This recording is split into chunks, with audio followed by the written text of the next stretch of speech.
अहम खबर आपको देंगे। कौमी असेंबली ने नेशनल फॉरेंसिक एजेंसी बिल 2024 मंजूर कर लिया है। अच्छा बिल है मगर कुछ फिर भी कमियां रह गई हैं, ये कहा गया है शाजिया मरी की जानिब से। बिल में लोगों को जेलों में डालने का रास्ता बहुत ज़्यादा खोल दिया गया है।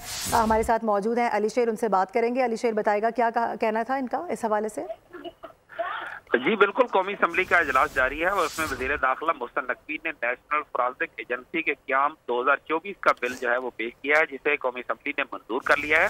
ताहम उसके ऊपर पाकिस्तान पीपल्स पार्टी की जो खवातीन अरकान कौमी असम्बली हैं, शाजिया मरी और डॉक्टर नफीसा शाह, इन्होंने कुछ एतराज़ात उठाए थे और कुछ तरमीम भी शाजिया मरी ने दी थी, लेकिन हुकूमत की दरखास्त पे वो जो तरमीमें वापस ले ली गई हैं।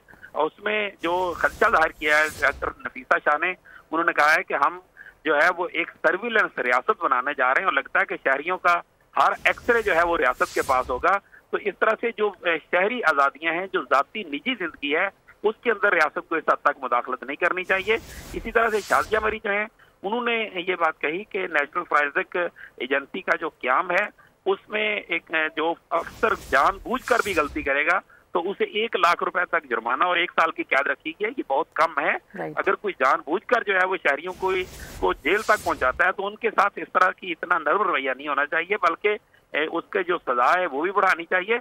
इसी तरह से जो वज़ीर कानून है आज़म वज़ीर तारड़, उन्होंने अपील की पीपल्स पार्टी की अरकान से कि आपकी तजावीज़ बेहतर है लेकिन इनको नेक्स्ट में दूर कर लेंगे, हम उसकी मुखालफत नहीं करेंगे। अभी ये बिल सेनेट से मंजूर हो चुका है, लिहाजा इसे मंजूर होने दें।